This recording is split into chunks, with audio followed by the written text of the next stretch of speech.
All right, so it looks like that does it, and we're ready to roll. Morning, everyone. Welcome to the Whittlesey webinar, 5 IT Best Practices Every Organization Must Follow. Today, we're going to be talking about IT security best practices that are both affordable and attainable for businesses in the SMB space. That was kind of the goal of this presentation, is to highlight things that all businesses can do, and a lot are not, that are both easy and attainable, especially with all the ransomware events that people are seeing in the news as of late. It's just kind of proof positive that this can happen to any and every organization, and we've all got to take some level of precaution. So I'll start with the introduction. My name is Dave Montaleski. I'm a director here at Whittlesey. I've been here on the team for just over 12 years, in the tech field for about 17 years now. And I've worked with hand in hand with small and medium businesses for pretty much all of those 12 years, helping them with operational technology and securing their infrastructure. And I'll let my colleague here, Jeff, introduce himself. Morning, Thanks, Jeff. Dave. Morning, everyone. How you guys doing? My name is Jeff Kapp. I'm a senior cyber forensic analyst with Whittlesey, mainly working on cybersecurity assessments, digital forensics, and most recently for the past year, mostly advanced security awareness programs for many of our small to medium-sized clients.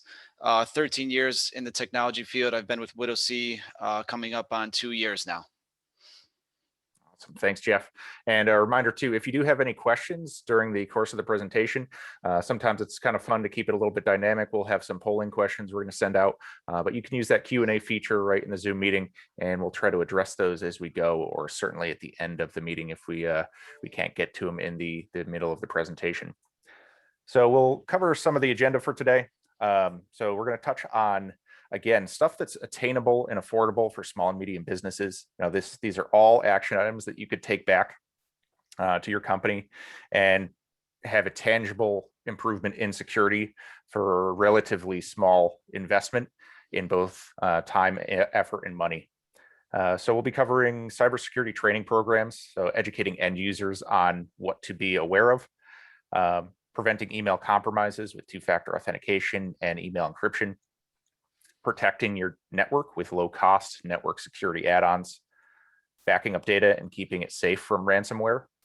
That's another important one. I guess you can't guarantee that you won't get ransomware, but one thing you can guarantee is that if you get it, you should be able to recover from it without paying a ransom.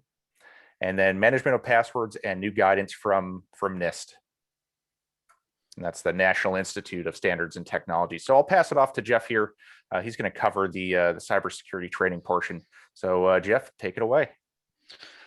Thanks, Dave. So some of you already know, but it's a little breakdown of what is security awareness. Security awareness is training, is a form of education that seeks to equip your whole workforce, not just certain employees or the higher ups. It has to include everyone in your organization from the top to the bottom. That's really the only way for security awareness training, to have the most benefit for your organization. And the main reason of security awareness is to protect your assets from all the threats that are out there today, the ever-changing cybersecurity world. And also there's other reasons for security awareness as well, such as compliance. That's another big piece. A lot of laws and different types of HIPAA and other compliance methods, they are requiring security awareness more and more on an annual basis. You have to have some form of a security awareness program. And that's just one of the many reasons to have security awareness. Topics covered in security awareness. Oh, thanks, Dave. Why do I need security awareness? So a lot of clients or a lot of people may think that if the smaller your organization, if you're only a 1 or 2 person outfit, you don't really need security awareness. But in this day and age, it's almost, if not just as important as multi-factor authentication. Security awareness is one of the main things you have to be doing to protect your organization, no matter the size, no matter how small or big you are. Its statistics have shown that employees are the weakest link in the security chain at any organization. They either, because they do not understand that. Dave, can you go back a slide? Oh, sure. Sorry. Either they do not understand cybersecurity or what is risky behavior. And the thing about employees is you can have all the bells and whistles in your systems and your networks, the $30,000 firewall, the best security team out there. But if your employees aren't trained, they can make the smallest mistake that can bypass any security measures you have put in place. So really, employees need to become part of the solution and become part of the strength of your security rather the biggest weakness. In today's world, we are always connected. Everyone's pretty much working 24/7, 365. We all work, a lot of us are working remotely, a lot of us travel, and we're just always connected. Even on the weekends, we're out and we're still checking our phone if we get an email, or we're checking something, a file someone may have sent. So just being always connected obviously increases, you know, the amount of threats you're going to face, and the possibilities of making a mistake become, tenfold. And it's not just about recognizing a fish anymore. A lot of organizations and a lot of security awareness programs still only work on, simulating phishing emails, which is obviously, it's still a big piece of a security awareness program. But now that multi-factor authentication is becoming more prominent in all organizations, all sizes, attackers are looking for different ways into the system. So yes, they still do use phishing, but there are plenty of different other social engineering attacks, or criminal attacks that they might be using to get into your systems, and not just relying on someone clicking on a fish to get those credentials because of two-factor authentication blocking them after they get those credentials.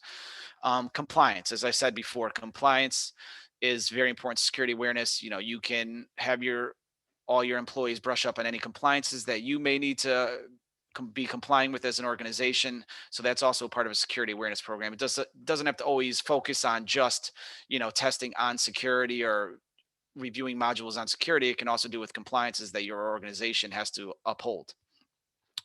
There's new threats daily. And I know most of you have probably seen the pipeline that was hit a couple weeks ago, about a month ago. And that was just one ransomware attack. That happens every day. That one made the national news because of the size of it, but it really is something that happens every single day to small to medium sized businesses. It just does not make mainstream media because of, the size of the attack. And if you read up on cybersecurity sites, you'll see it a lot more often. So it's not anything new. It's happening every single day. Um, Continually changing environments and attack vectors, as I said before. Your organizations probably have changed a lot in the past year. So as you're changing, your attack vectors change and your weaknesses change. And that's something that a security awareness program can you know, help work with in order to make sure you're still being defended in the right way, and your employees understand, the different weaknesses that you may be having now. Small mistakes equal big consequences. One tiny click, one small download onto your network, even onto one of your laptops. If it's not on your network, if they're working from home and then they bring it into the office or VPN in, that can be catastrophic for a number of reasons. And security is everyone's responsibility, from the CEO all the way down to, the custodian at a company. It's basically everyone's responsibility at this point. It's not something that IT can just handle or security team can just handle like it was 20 years ago. It's really everyone's responsibility in today's day and age. All right, and I'll jump into the next slide. Michael, we have a poll question we're going to send out to the audience. So if you guys want to start submitting your responses as you listen to Jeff on the next slide. Thanks. So the question coming out is, do you have a security awareness program? Yes, no, I don't know. A lot of you may have security awareness programs. What I'm going to go into more in depth is an advanced security awareness program. I've noticed some clients have security awareness programs, but really it's just that they send out a fish once a quarter. They may do an annual training, which is better than nothing, obviously. But as I'll go into in a little bit, there's a lot more you need nowadays for a full security awareness program. So just some stats. 95% of breaches are due to human error. I mean, that number speaks for itself. That shows you how many breaches happen just because a user makes a mistake, usually unknowingly, because they don't know what they're doing could cause any harm to your company. There's an attack every 39 seconds in the United States. 43% of employees are not aware that clicking a link or opening an attachment can lead to an incident or breach. So, I mean, that's a pretty big number of employees don't realize that, they think if they just click a link and close out right away, or if they put in their credentials and it doesn't work and close out, nothing bad can come of that, and they don't report it. And when they don't report that incident, obviously that gives the attackers more time to do their work if IT or security has no idea of what's going on. Do you currently have a security awareness program? Going back to the poll, so 31 say yes, that's great. It looks about just under half have it, and about the same do not, and then 8 have I don't know. So that's about, the normal we've seen on these webinars. About half the attendees will have a security awareness program in some form. That's great. And we'll go into a little more depth on what you could be doing to help your security awareness program in the future. 92% of cyber attacks target education services. That's just one of the numbers we're throwing out there. I know there's a lot of different attendees here, a lot of different industries, but these numbers are pretty even across the board depending on your industry. A lot of cyber attacks are ransomware incidents nowadays. That's their main goal. Around 80% in every industry is financially motivated. Their goal is not to cause any harm, really. It's just they're trying to make money. I mean, that's the end game for a lot of these cyber criminals. Phishing attacks are up over 667% since COVID started. That's a 300% increase in cybercrime being reported as well. Some of the bigger attacks that are happening now is spear phishing, which is targeted phishing, meaning that the attackers will do some recon on you or your organization before sending out phishing attacks so that they can look more, that it looks like more of a legitimate email than just one that gets sprayed out to thousands of organizations. Whaling is targeting the bigger members of an organization, the owners, the board members, and obviously doing recon on them as well. And then emotional attacks, which has become the biggest one in the past year because of all the all the things going on in the world because of COVID, the presidential race, everything along those lines. Attackers have realized that if they send out phishing attacks or phishing emails that play on someone's emotions, there's a higher click rate because when someone gets emotionally invested into something, they don't really think, and they just kind of click. They might click right away before even realizing they're clicking because it's something they do want to read or it's something that they're interested in. So, emotional attacks is one of the bigger things going on right now in phishing attacks. Back to some more statistics. 25% of employees believe it is acceptable to use personal cloud storage for organization files, as well as transferring organization data to clients and or on other devices. So, I mean, that's 1 out of every 4 employees. Think if you have to be HIPAA compliant, PCI DSS, and your employees are using their personal storage with a link that anyone gets access to that link, they can access the file they're sharing out to their clients. It not only does it look unprofessional, but it's very, very risky. And there's a high chance that data is going to get out one way or another at some point, because even if that client leaves your organization, or excuse me, that employee leaves your organization, they'll still have that data in their personal cloud, and you may never know. So, 10 years down the road, it can still be legitimate and still someone could find it. So it's very important not to use personal cloud storage for anything business related, just because of that reason alone. 33% of employees believe there's no need for a password or passcode on laptop or mobile devices. Again, that's an unusually high number for this day and age, for not knowing you need to have a password or passcode on your mobile device. I know, and I'm not sure if it's the same for everyone else, but if someone got, access to my phone, it's, the keys to the castle for me. So, they're going to have everything about my life on there. And in most cases, that's going to be the same way. You have a lot of apps on your phone that you could just click and it auto logs in.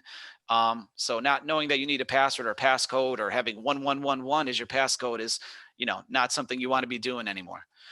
And then on average, it takes 6 months to detect a data breach. So if your security team, your IT doesn't know there's an incident, and they basically take 6 months at that point to realize someone is in your systems, someone has been messing around or causing issues with your backups or stealing data. So I mean, that's a long time, and pretty much even a newbie hacker at that point with 6 months of time will be able to do everything they need to do in order to either extort you or steal your data or whatever their goals may be. I think that one in particular highlights why the security awareness program is so important. You want to cut down after people make those mistakes and realize it, that you can actually react quickly. Exactly. That's another important piece I focus on for a lot of my security awareness clients is incident reporting.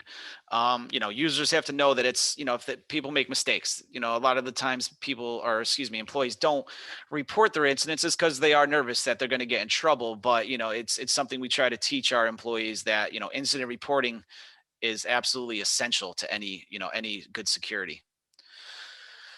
Verizon comes out with a data breach investigations report every year. You can download it for free, at least the summary of it, off their site. And you can get information on every industry. What are the biggest attacks going on in that industry? What is the top security controls you could put in place for that industry?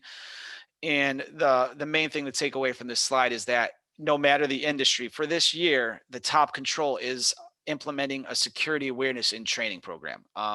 Like I said, it's becoming more about compliance as well. A lot of laws are having it be written in there that you have to have a security awareness program in some form or another. But it's, besides multi-factor authentication, it's really right up there side by side with it to implement a security awareness and training program to keep your organization safe. So what's the right way to run a security awareness program? Hire experienced professionals. I can't stress that enough. A lot of clients I've seen have tried taking the reins themselves, and it works great for about 6 months, possibly a year, but usually less than a year.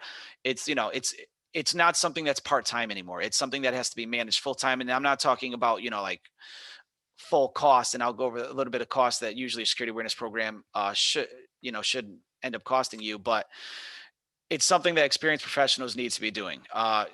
They know what's going on in the cybersecurity world. They are staying up to date. We are staying up to date on what's going on in the cybersecurity world. We are staying up to date with industry. What kind of attacks are affecting your industry, what your company's weaknesses are in particular, and just keeping the program running and not becoming stagnant. That's the biggest thing I've seen is they always become stagnant. Usually, they send out the same simulated emails. They're doing the same training year in, year out. So no one's learning everything. No one's taking it seriously.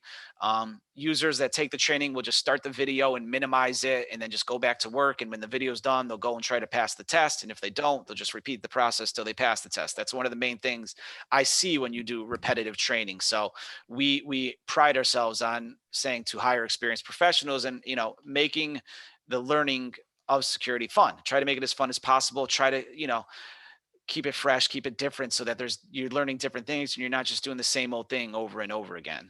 Developing employees.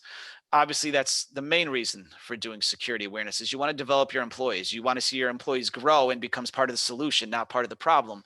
And new hires, you never know what you're going to get with a new hire as far as computer experience and how tech savvy they are for the most part. And you want to make sure that if they come in green, your security awareness program could make them, part of the strength. So developing employees is, essential to any security awareness program. Identify and prioritize. That's again one of the main things in our program I pride myself on is I try to find the weaknesses of the organization I'm working with and then prioritize those. Those are the weaknesses we're going to use, we're going to train you on. Those are the ones we're going to try to strengthen. We're not going to work on the issues you don't have. We want to work on issues you do have. So if you're strong in a category, we're not going to focus on that right away. We're going to focus on the categories your employees are weakest at, or overall you are weakest at, so that we could strengthen that, that hole in your security. Data loss prevention.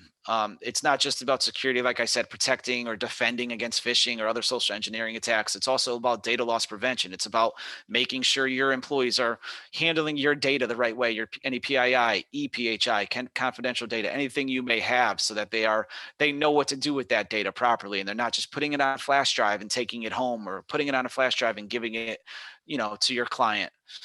And then role-based security awareness. Depending on your role in a company, everyone has different things they have to worry about. The CEO of a company, will be getting different training than someone that is an entry-level analyst, because they're targeted in different ways. So that's something we're trying to look more into, and we're doing more for our clients, is role-based security awareness, so that we're focusing on, that employee's or that department's weaknesses instead of overall weaknesses as well. So it's more of a targeted approach so that everyone's getting trained in the right way.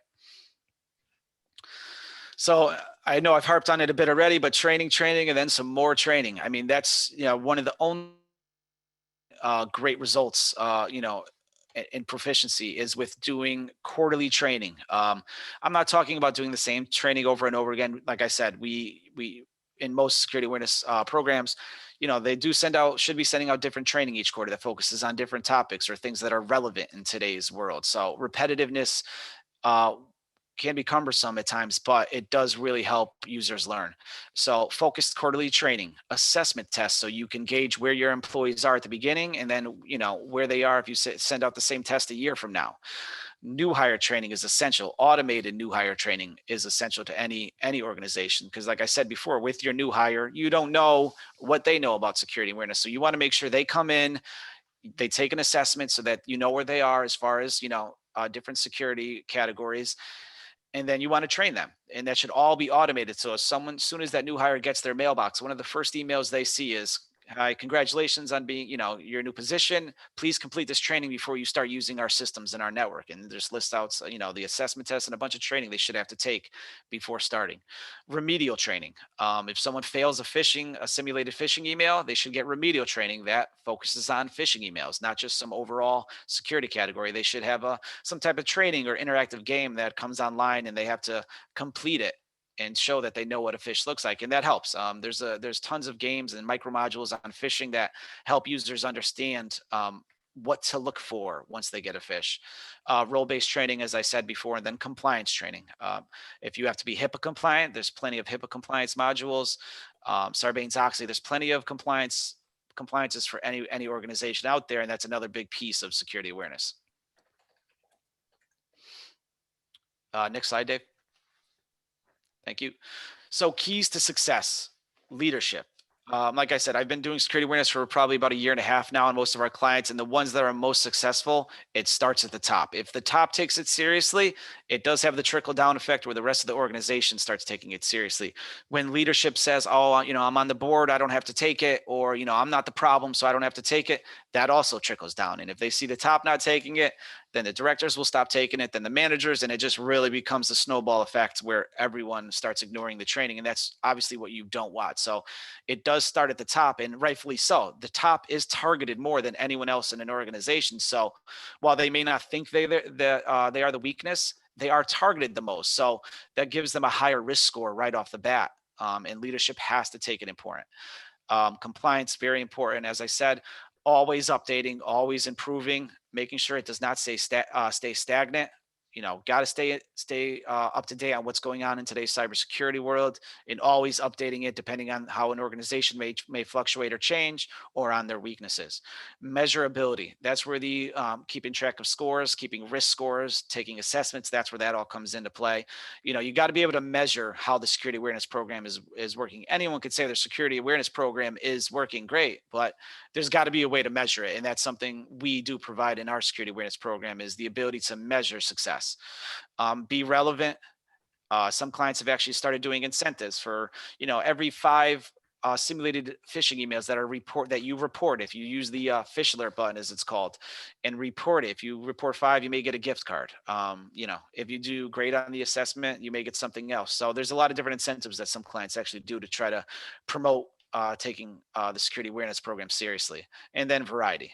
Just keeping things fresh, keeping things different, making sure we are using different modules, different tests, different interactive games, so that no one sees the same thing over and over again and gets bored of it. So I talked about it a little bit already, but for our security awareness program, and you should be getting poll question number 2 coming out from Dave as well. How often do you provide security training to your employees? And there's a list of answers right there. So when I talk about this program, a lot of employees, a lot of clients think, oh my God, it's going to cost way too much money. I can't do a full security awareness program for the size of my company, but it's very low budget, believe it or not. We do provide know before licensing, to give you a ballpark number. It's $25 to $30 per mailbox per year. So not a crazy amount per mailbox per year. And then if you sign larger extensions, like a 3-year deal, there is discounts. So it's really not that bad for the licensing. And then depending on the size, it could be 2 to 3 billable hours per quarter. Usually on our average client size, but it could be up to 5 billable hours per quarter if you have, 500 employees. And sometimes there's even less that quarter if there's not much we have to go over. But, you're talking about 10 to 12 probably billable hours per year for a fully invested security awareness program, along with the know before licensing. So the amount it does for you, it really speaks for itself. It's one of your cheapest ways to get the most for your security in your organization. So it looks like 27% are annual, 7% semi-annually, 15% quarterly, and then 41% are never. So, it's like I said before, it's great that something is happening, but really quarterly is, it's the norm now. It has to be done quarterly. And I'm not talking about doing, and I'll go into that some more, doing 2 to 3 hours per quarter. We know that's not, possible. It's not, are obviously busy. So it's not something you have to do 2 to 3 hours per quarter. It could be 30 minutes per quarter. It could be 20 minutes per quarter, depending on what you have to focus on. So To go over the training again, quarterly, new hire, remedial, additional. If someone makes a mistake in your company, they should, have to do some additional training. If they don't take something seriously, like, they don't take the assessment seriously, they don't take the training seriously, some clients give additional training. Or, I've had clients come to me say, hey, my finance department sent a bunch of PII over email. Can you just send out a training just to them about how to handle PII, how to handle, properly? And we could do that as well. Proficiency assessments, like I said, that's all about measurability. We got to see where your weaknesses are, target those weaknesses, and then we send out those same assessments and make sure those scores go up so that your users are learning. What I've seen the most from the content surveys and what I've seen and from the scores and time spent on what I've been sending out is that interactive games and micro modules have been working the best. Interactive games are obviously something they'll have to pay attention to. That makes it a little fun. There's a lot of fun games out there for training, believe it or not. And then micro modules, 7 to 10 to 12-minute modules, quick modules that get to the point quickly, don't have 100 slides, and then they take a quiz at the end to make sure they understand what the micro module is about. That's mainly what I use and what I think is the best way to do it. It's quick, it's to the point, and it doesn't waste hours of your employees' valuable time. Weekly to bi-weekly phishing campaigns, equally as important as training almost, is that you have to be doing phishing on a regular basis because of the amount of phishing attacks out there nowadays. Quarterly, semi-annually, that's not going to cut it. If you think about how many emails you get on a quarterly basis and you get one phishing attempt, simulated phishing email, is that really even testing you? Not really. I mean, most people will skip right over it. Most people might even miss it. So weekly to bi-weekly, you want to get, 26 to 52 simulated phishing emails to each of your employees that has a mailbox every single year. Target weaknesses of each individual client. Every industry is different. Every client's different. Target those weaknesses. Focus on industry weaknesses. Advanced reporting in quarterly meetings between myself, your IT, if it's a vendor, and the client. So that's where you'll see a lot of the statistics. Every employee will have a risk score. It's a pretty good algorithm that'll base it on a number of factors. So every employee gets a risk score. And like I said, right off the beginning, the CEO has a higher risk score than someone that's an entry level analyst just because of their job title. So that all comes into play. So they are really accurate risk scores. Fish prone percentages, see who your most fish prone employees are. Assessment scores and reviewing any past training and upcoming training. Compliance training is something else we take very seriously. Cybersecurity newsletters and handouts are something we're starting to work on. Is on a maybe monthly or quarterly basis, start sending out newsletters to a client or to the IT team at a client. Then they can choose to share it with the rest of the organization just on what's going on in the security world, things you have to be on the lookout for as an employee. We also do seminars and webinars, kind of like this, but obviously focusing on a security topic. Some clients have chosen, hey, I don't want to do training this quarter. Can you talk, Jeff, for about a half hour on this topic because my users really want to know about it, or they don't understand what is ransomware, and so on. So we do seminars and webinars like that. Down the road, I know it's not very important to a lot of companies right now that have become pretty much remote, but USB drive tests, dropping USB drives in your office, see how many users would just plug them in because they think they got a free flash drive. It's amazing how a $10 flash drive is, something that employees love for some reason. And then smishing and phishing and vishing. So text phishing, which I'm sure we've all seen if you've gotten a text from Amazon that you won $1,000 or a free iPad, or that you have a FedEx delivery that you need to click here for.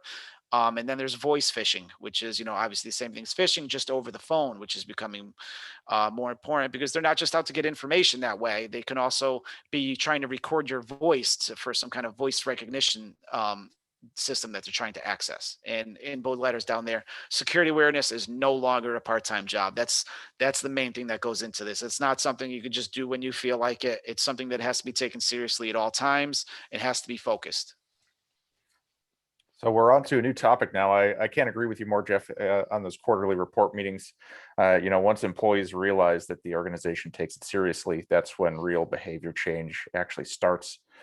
So now we're on to preventing email compromise with two-factor authentication, and I'll let you roll with it, Jeff. Thanks, Dave. Before we get to that, we actually have a question from Gannon. What are good ways for a small but mighty nonprofit that needs to protect donor and grantee information to learn about industry-specific cybersecurity standards, resources, et cetera? Are there industry group reports we can connect with? Yeah, I mean, That's a pretty good question, but that's something. Obviously, you need to protect donor and grantee information. There's plenty of modules out there for that can show your employees how to protect that information, and how to send it properly and how to protect it and what to be doing with it. There is standards. That's probably something that I'd have to get into more detail after this call, which I will. But there's a lot of standards that, depending on HIPAA or whatever you're trying to protect, that you should be doing to be in compliance with whatever you need to be in compliance with. So that's something Yeah. we could talk I about. think that's definitely a question worthy of post webinar follow up. Yeah. And then Darlene also, it looks like someone answered that, so we are good there. Thanks for that, Dave. Okay, actually, Dave, you could take this slide because I know this is one. Oh yeah, sure. So yeah, this is kind of an interesting example of why two-factor authentication is important, and phishing, which Jeff just talked about in detail, and security awareness.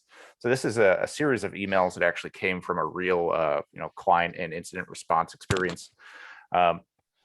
So in this scenario, the vice president of sales was reached out to by Joseph, you see on LinkedIn, because he needed services from that company. That was a real legitimate LinkedIn request. There was nothing that was suspicious. The reply went to the LinkedIn website. It was from the LinkedIn notification service. But what had happened was Joseph's LinkedIn account had been compromised. So this is an attacker logged into Joseph's LinkedIn account, this random LinkedIn account, sending fraudulent messages to see if he can get anybody to kind of take the phishing bait, enticed by the prospect of earning some business. So they connect via LinkedIn, and then they exchange email addresses, and this start conversing via email. In this second exchange here, so you see Joseph says, "Hi Ron, got your email. I'm interested in doing business, looking for more information. Take a look at these documents." And then they, fake Joseph gives a link to a document transfer portal, which is super common nowadays. It's very reasonable and normal to expect somebody to try to share documents with you and provide a link to a secure transfer portal. So Ron goes ahead and clicks the link, tries to see the documents, and he responds to Joseph, "Hey, this didn't work. I couldn't get to the documents." And then fake Joseph says, "Oh, sorry about that. I'll have my secretary follow up."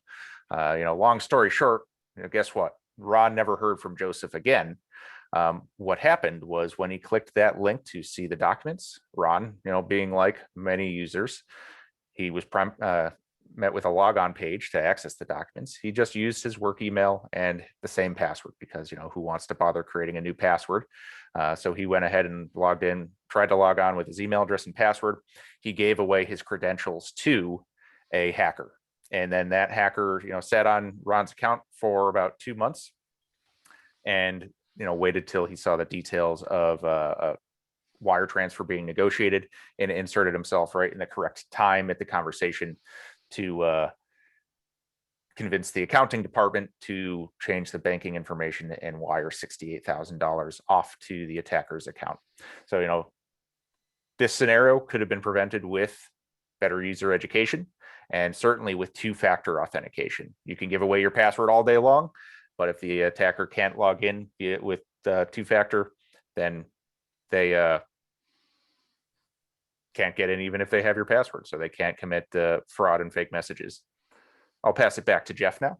Thanks. Yeah, and Dave's exactly right there. Two-factor authentication, multi-factor authentication, and security awareness. You have both. If you have both of those, controls in there, it's a very, very remote chance that anything bad is going to come out of that. All right, so if you remember one thing from this presentation, two-factor authentication, multi-factor authentication, it's what requires an additional piece of information beyond a username and password. It is critically important to enable it on all email accounts. And Microsoft, just like Microsoft, many vendors support it at no cost. It's something you could just enforce, and users have to abide by it.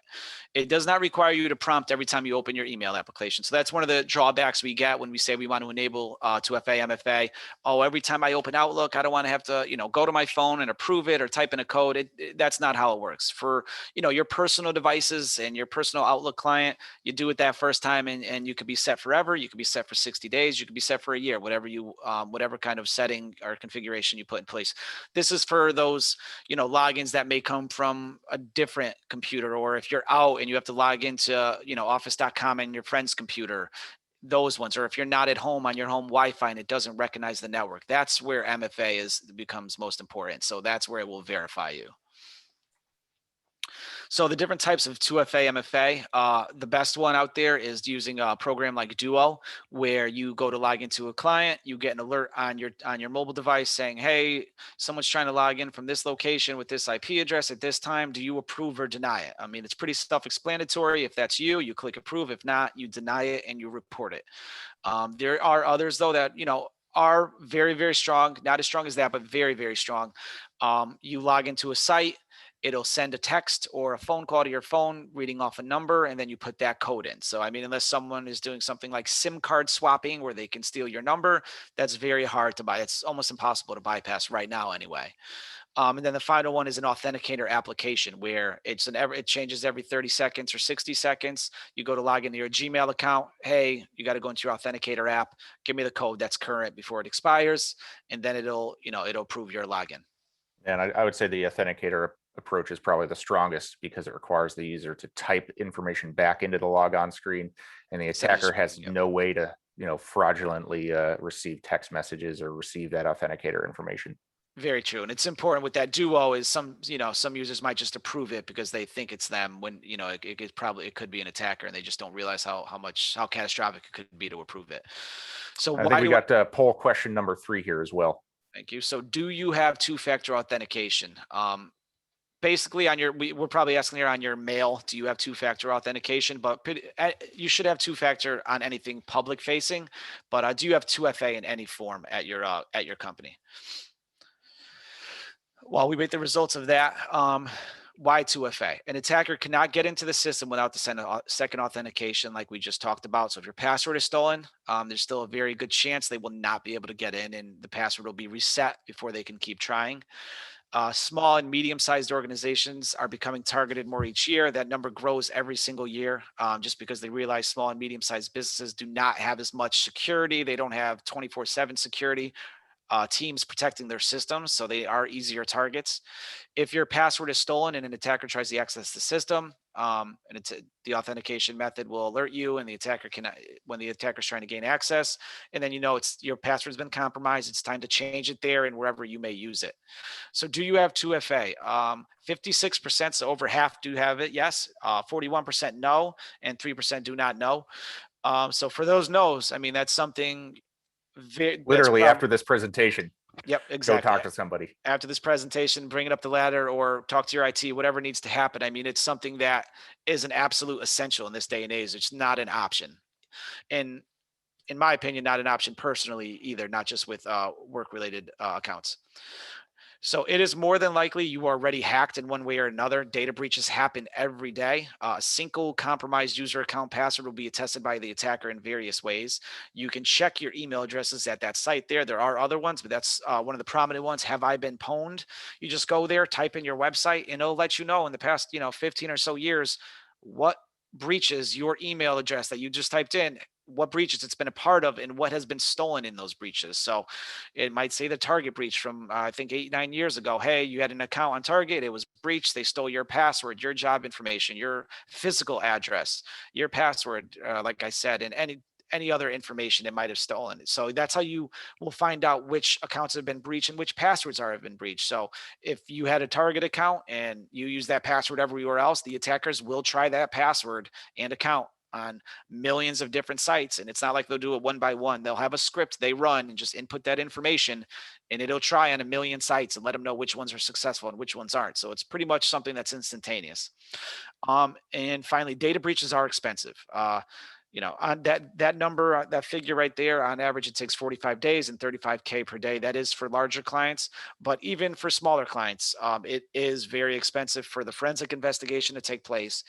If you do have PII, PHI, hiring a privacy attorney, free credit reporting, public relations, and the list goes on. Cyber insurance premiums.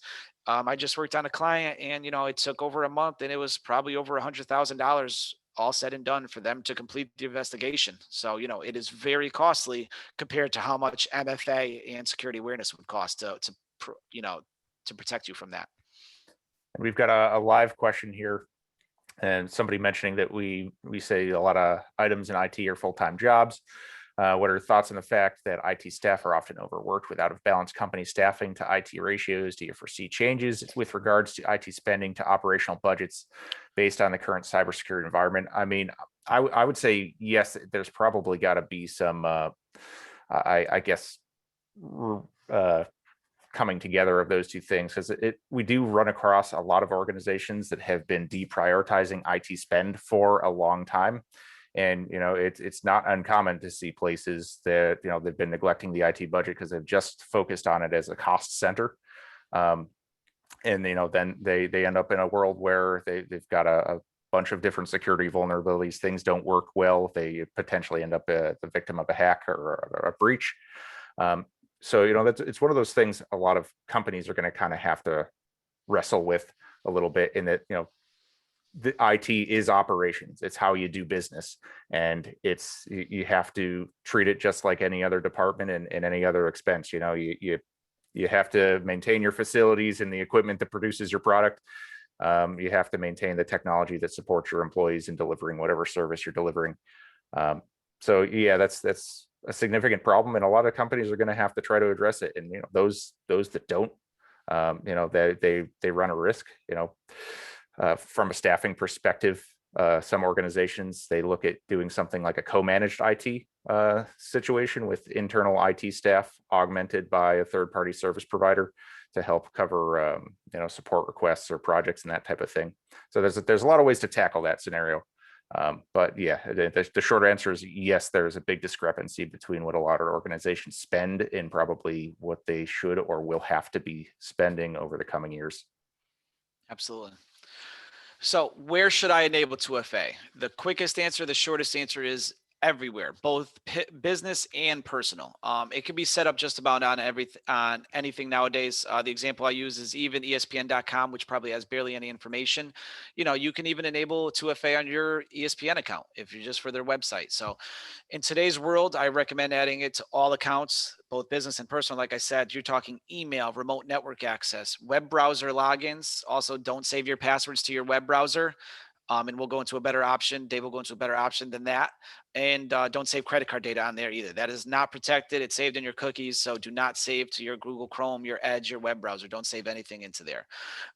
Cloud-based storage apps, Dropbox, Google, iCloud, OneDrive, any loans or bills you may have, your social media, very important. Amazon Prime, one of the highest targeted ones. And then the list goes on and on. The thing is that almost all of these, these websites, these places have the ability to turn on MFA, 2FA. They just don't do it automatically. You just have to go into the settings and click a little enable button. Or if you get confused, they have support that'll help you with that. But pretty much anywhere nowadays, you can enable this option. You could download an app like Google Authenticator and just have everything in there. So it's nice and neat, and just have yourself protected in every aspect of your life. And we're on to email encryption here, and we are running a little tight on time, Jeff. So I'm just going to offer you to ask you to just kind of keep it a little quick and at a higher level on this one. Yep. So email encryption.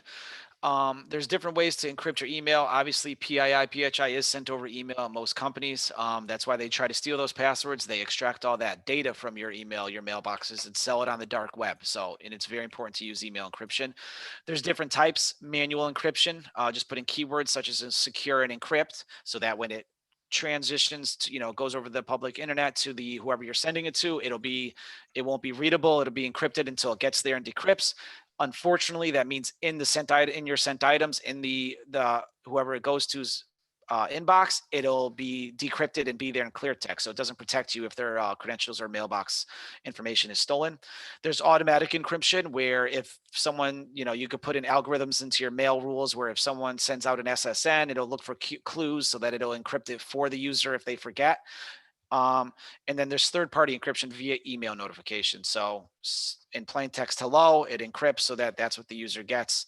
Or excuse me, that's not third-party encryption via email notification is uploading to sites such as Secure Share File or other sites where you just upload the information and then it emails the user to say, hey, we're not sending this over email. This is just a notification letting you know someone uploaded to a secure site something for you to log in and download. So nothing actually goes over email except a note letting them know to go get that file or that document that contains, that confidential data. And that's the best way. Kind of like that document transfer portal scenario we were discussing earlier in the phishing example. Exactly. And that's this right here. So immerse secure way, if done correctly, it's used for all those listed there. Anything that you consider confidential, PII, PHI login, anything that needs to be private, basically. And if it got out, it would be bad. It has increased security because it requires logon. You can set up expiring login links. So you could tell the person receiving it, hey, you only have 1 day to download this before it deletes it. Additional encryption options. It's encrypted at rest and in transit. You cannot forward or share the files to anyone else. You can block, download, or edit access so they could just view it online and not even be able to download it. And it's done by alerts and notification, as you can see in that picture there. So I upload someone and it just sends them an email like, hey, Jeff, I uploaded this file for you. Click here to download it. That's the only way. And then once you click that download, it's going to ask you to log in with your credentials with the email address I sent it to, and then you can download it. There's no other way. But the best part is there's nothing in the inbox or the sent items. So if your mailbox is compromised and someone like myself has to do a PII, PHI scan, I won't find anything. And that is the best case scenario whenever you do any of these forensic breach cases. All right. Well, thank you, Jeff, for covering all of those items from user security training, 2FA to email security. Now it is my turn. I get to talk about some stuff. I focus more on the technical aspect. So my first topic is going to be protecting your network with low-cost network security add-ons. And these are going to be all stuff that are, again, easily attainable for a small and medium business. First off, we're going to talk about firewalls. You probably heard the word in a movie or in passing when talking with technical people. What is it? In short, it's a device that sits between your network for your business and the public internet, or your home for that matter. It mediates the traffic going out and coming in, and it then blocks and allows traffic based on rules and pattern matching. So some examples there of consumer grade devices versus business grade devices, what they would typically look like. So you might be asking yourself, I can go out and get a firewall at Best Buy for $100. Why wouldn't you want to do that for your business? Some of the most important differences are the technical support availability and robust hardware warranty and replacement programs, and the ongoing software and firmware updates. That's probably the main reason that you pay, more money up front for a business hardware firewall, and ongoing maintenance fees, because the vendor is going to be maintaining the software on that device for 5, 6, 7, 8 years after you purchase and implement it. If you get something consumer grade, you're lucky if the manufacturer continues releasing updates for more than a year, and a lot of them don't even do that. So as soon as there's some issue or vulnerability discovered on that firewall and it gets out into the hacker community, then there's going to be the device that's supposed to prevent access into your network is now going to be a point of entry potentially into your network. On the business side too, more powerful hardware. So if you have, an office with 50, 100 people, a few hundred people, you're going to need a device that can handle managing and monitoring more traffic generated just by a greater number of users. And then business class devices also come with additional security filtering, which is one of my big takeaways too. Is if you're going to get the business grade firewall, get the security filtering that comes with it. That's going to be things like web content filtering, preventing employees from going to questionable or malicious websites, geographic filtering, so preventing employees from going to websites or servers in locations that we might not trust, foreign countries and things like that you don't do business with on a regular basis. A lot of phishing email links lead to servers that are hosted in other countries, Eastern Europe, China, Russia, that type of thing. Antivirus, anti-spyware filtering to scan downloads at the firewall level is kind of a second look, in addition to the AV software you may have on computers. Botnet filtering. So if a computer gets infected with something and it tries to phone home to a botnet command and control server, there's services that can block that connection and hopefully prevent it from executing its payload. And then intrusion detection and prevention services. So pattern matching based on kind of known malicious traffic patterns that'll shut those traffic streams down before the attacker is able to do anything. And then for remote access too, business grade firewalls are going to integrate directly in with your network system that allows people to sign into their computer. So if you need to set up a VPN for them, you can tie it right in. So people are using that one account that controls their access to the computer, to the remote access solution, that type of thing. So this is poll question number 4 is going to come out right now. So even though people get a business grade firewall, when we go in and do network assessments, these are some of the common issues we see with firewalls. Open ports, so essentially allowing internet traffic back into other devices on the network. And that in particular is very common with DVRs. People put a camera system in, that's a DVR, digital video recorder, and they're like, oh, I want to see that on my phone from wherever I am. So they have their IT person open ports and send it back to the DVR. The reason it's a problem is because DVRs, they'll get put in by the DVR vendor, and it's just, a DVR is a computer. A lot of times it's just a Windows computer with a special piece of software that connects to the cameras. And they put them out there and they never get updated. Those things will run for 10 to 15 years and not ever have a single update. The DVR software gets old, the manufacturer abandons it, and it could be riddled with security holes. They've become a common entry point into networks because they're so commonly left wide open to the internet. So that's what our poll question focused on right there. And so it looks like video surveillance, 37% of people have a video surveillance system you can view while you're not in the office. So if you answered yes to that question, you may want to touch with your base with your IT people to see what type of protections are in front of that. Do you need to open a VPN first? Do you need to connect into another computer first? So you want to make sure you're protecting those DVR connections. Remote management's wide open to the internet. Sometimes people set firewalls up and they'll leave remote management just wide open. And then in concert with that, people will sometimes not change the default passwords. And then also the final kind of common security issue, remote desktop protocol. It's a common way for employees to access resources remotely. Will be just, again, published right open to the internet.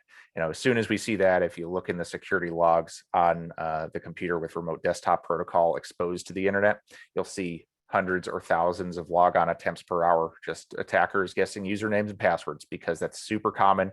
It's a target that attackers look for all the time. And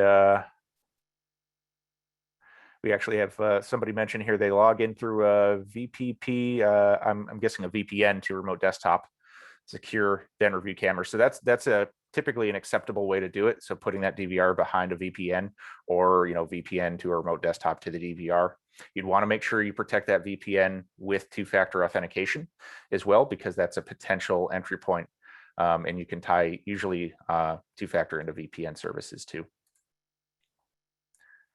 So our next item to cover, DNS security filtering. I really like this one because it is either cheap, free, and super easy to implement, at least at the network level, protecting your staff that are in the building. So I guess the first question you're probably wondering, Dave, I'm not a tech guy. What's DNS mean? Well, that stands for domain name system. It's essentially the address book of the internet. So if you look at this little graphic down here at the bottom, kind of illustrates the DNS system in use. Whenever you type in an address, for instance, you want to go towadvising.com, your computer has to figure out where that is. Well, it asks that DNS server, says, hey, where iswadvising.com? The DNS server responds, it gives it the IP address, and then the computer says, okay, that's the IP address. I'm gonna go and try to contact the web server that lives at that IP address. And then it goes there, and the web server responds and gives you the web page you're expecting. So what can go wrong here?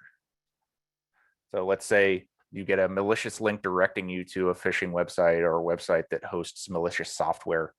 DNS security filtering essentially is a little shim that goes in to the DNS system that you can implement on your network very easily, and a lot of times at no cost. And there are some pay-for services that give you a lot more visibility into the type of queries and a lot more configurability. But at a high level, you can do it very cheaply and quickly. So in this scenario, your user clicks a link or tries to otherwise go to a malicious site.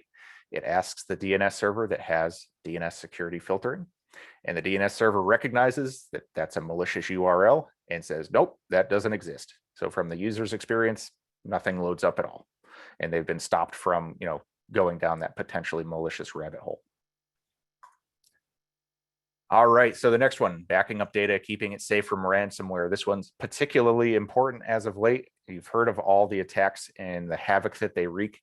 Like as I said earlier, you can't guarantee that you're not going to get ransomware. You can put a bunch of controls in place to lower your risk, but really the only way to guarantee that you can recover without paying the ransom, or that you can recover in oh, and we got poll question 5 here as well. If you want to set, yeah, perfect. Thank you, Michael. Is the best way to guarantee you can recover is having a backup system.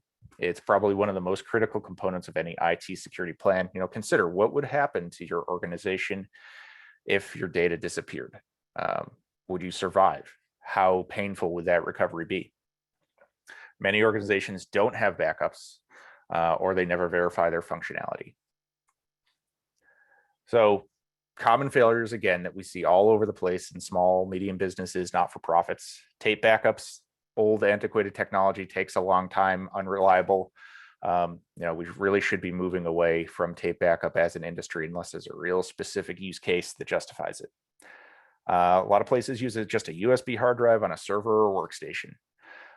And occasionally they'll even swap it out for a device that's sitting off-site, so they have 2 or 3 USB hard drives. Some companies use a network attached storage device, so just a little tiny computer that sits on the network, and they back up their data to that. And anything that requires daily manual interaction, anything that isn't tested, audited, reviewed on a regular basis. So anything you have to interact with or poke every single day, or change a tape, swap a drive, people are going to fail at doing that task. Almost universally, businesses don't do those things. The USB devices and network devices, they're accessible directly from the network. So ransomware is actually now designed to go out and look for USB drives and network attached storage and encrypt the stuff that's on there too. So those have, we've kind of moved past a world where those are even acceptable forms of backup at all. So the poll results: have you ever experienced an event that required a major recovery? So fire, or ransomware, or hardware failure? I mean, almost half of the people in the audience have, which is, a testament to, I'm sure that they realize the value of their backup. It's like an insurance policy. You don't usually need it, but when you do, you usually need it pretty badly. So better options for backup and recovery: the traditional file and folder-based software, a software agent that sits on the server or workstations. You configure it, tell it what to back up, what files and folders to protect.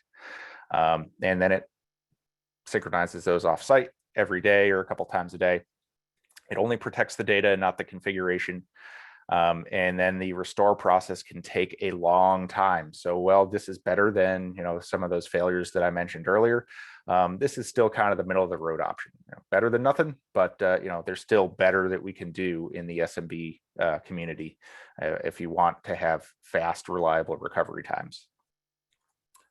So the best option that we found, and there's a few options in the market out there now that are cost effective and attainable for SMBs, is a full image-based backup solution. So it's typically a backup appliance that sits on site with your servers or workstations. It takes a full image. So when I say image, I mean the server or workstation as it's configured with all the software at the time the backup runs.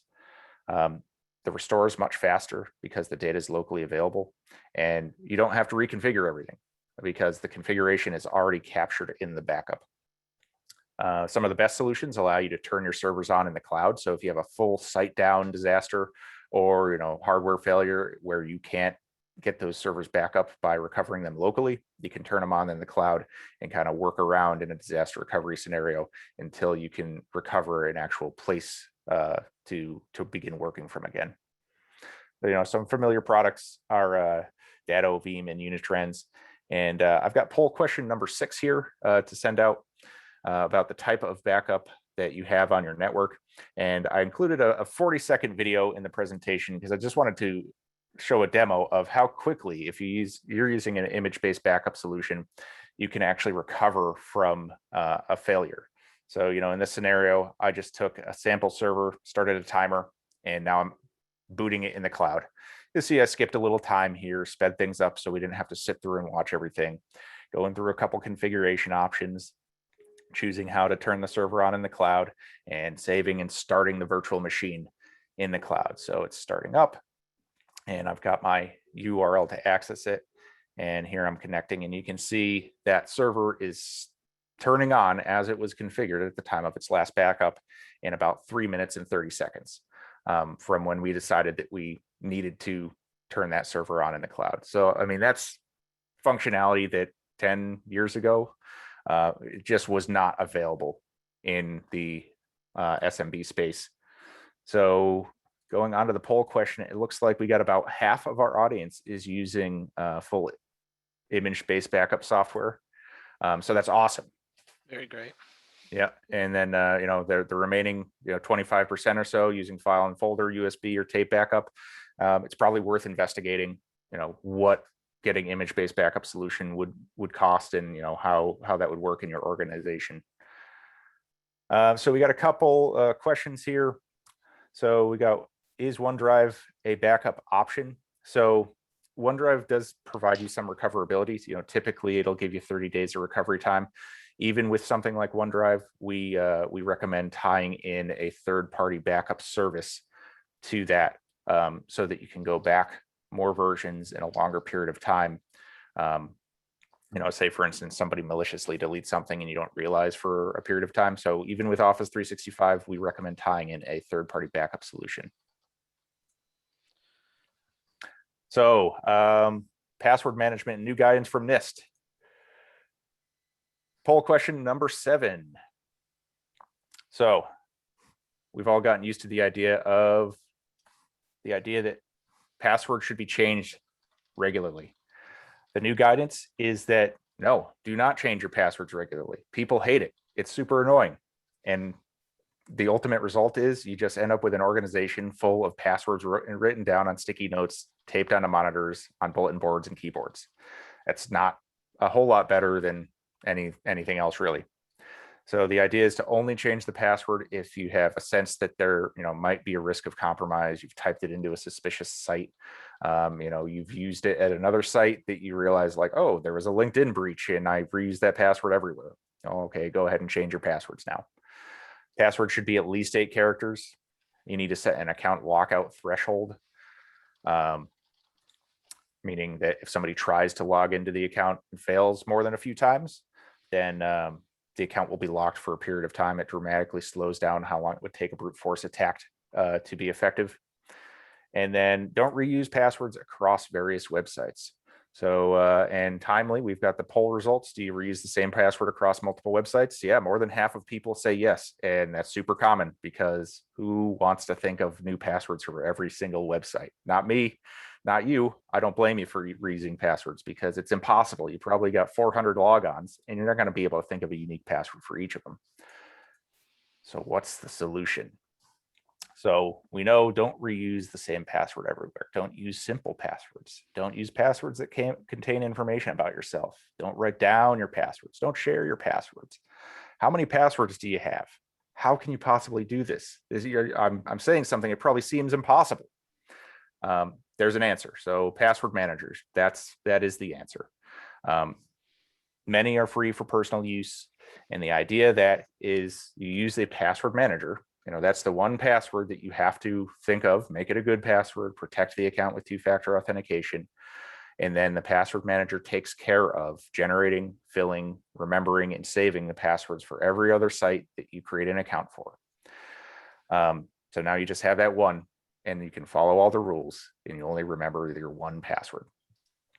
You can also use these oftentimes to store other information along with passwords. So recovery questions, account numbers, QR codes for 2-factor. And then professional version help teams share passwords securely. So, if you've got, say, an accounting department and 5 people have to be able to log into the banking website, well, maybe you only want one of those people to actually know the password. So in case somebody quits, you don't have to go through and change the banking passwords for all 6 banking websites. You can achieve that with a password manager, sharing passwords securely without disclosing the passwords. And in particular, we use and recommend LastPass. We found that to be a very good product and implemented well. But now there are quite a few decent options out there. So LastPass isn't really the only game in town. One thing to add about the password manager, you must have two-factor authentication, multi-factor authentication on it. Obviously, I mean, that's the keys to the castle right there. So have MFA enabled 2FA on any password manager. And if you're worried about storing all your passwords in one location, because I know a few users asked about password managing software, it implements great.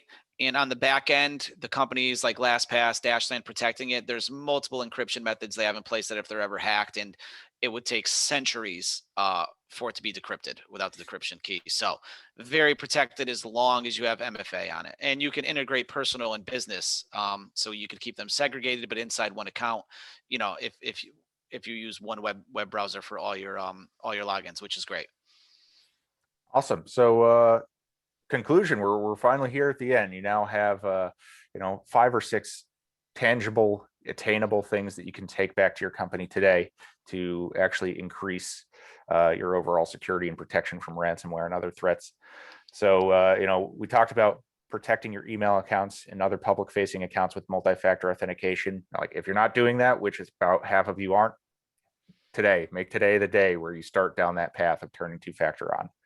Cybersecurity awareness programs for employees, they're now a necessity for securing technical environments. Employees are the weakest link. We can put firewalls and DNS security filtering and do data backups properly. But if people don't know how to avoid giving away their credentials or potentially running malicious software because they're clicking links in emails or not following the normal IT security best practices, a lot of that stuff is going to be for naught. There's simple, cost-effective technical additions like firewalls and DNS filtering that add a layer of security. There are many ways to back up your data, but only a few good ways. And make 2021 the year you finally start managing your passwords with a password manager. Do it right. It's a good year to do it. Security's in the news. They're free or cheap and easy to use. Time to start using it. And then finally, again, protect your email and public accounts with multi-factor authentication. Please, please, please, when you leave, if you're not doing it, go do it today. So we've got a question here. Have you deployed company-wide password managers that are safely backed up? Any recommendations? So, LastPass is the one we're most familiar with and has a lot of good options for sharing amongst teams and different groups of people that need, say, different access to different types of passwords in the organization. So that's been a good one that we've used and, typically has the right controls to meet most organizations' needs. As far as safely backed up, that's a good question that I'm not sure off the top of my head. Like, what happens if a user goes in and deletes a bunch of the passwords? I know the individual passwords in LastPass, they keep a revision history of all the passwords that have ever been set for a particular item. So you can always go back within that password item. And I believe there's a recycle bin as well. So if somebody deletes the entire, the password item, then, you can always pull it back from the trash within the administrator account. And to add on to that, the recommendations would be to make sure it's secure. Make sure that people in your organization only have access to the passwords they need. Don't just, create one and give everyone access to everything. It's really just about how you set up the security on it. And in these password managers, it does set in protocols so that you can't move a copy of password to someone's personal database, their personal password manager that might be plugged into it. So it does put in ways for keeping it secure. It's just about how you set it up and who you give access to what. All right, we got another question here about LastPass being recently hacked. I think I know what you're referring to. There's an article maybe a year or two ago where there was a security incident at LastPass. Ultimately turned out to be a non-issue.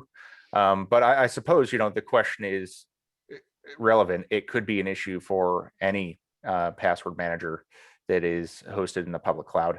And ultimately, the protections that LastPass had in place, encrypting the password data before it gets sent from end user machines with their passwords and their keys, means that LastPass doesn't even have that password data on their side, so they can't gain access to it without your master password and the encryption key that's based on that master password.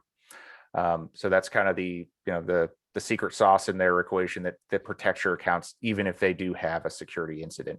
Yeah, and that, I mean, that's what you want to see. The thing, when they were hacked, it was identified early and resolved quickly. I mean, that's what you want to see, because and statistics show that at some point every company in the world, whether it be tomorrow, 20 years from now, is going to be hacked. So it's really about how you respond, and if they are able to do their job and extract the data, or ransomware, whatever their goal is.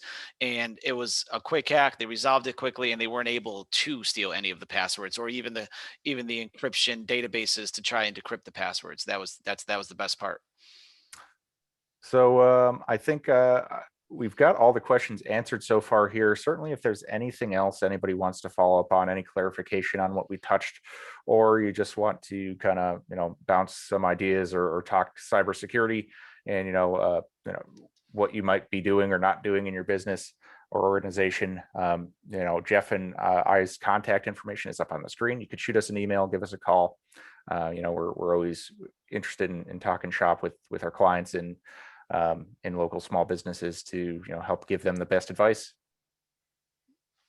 Absolutely. And yes, we I believe the slides will be provided post presentation within a couple days, along with the video.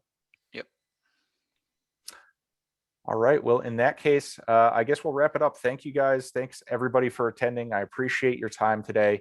And if you have questions, feel free to reach out. Otherwise, have a great afternoon. Thanks, everyone.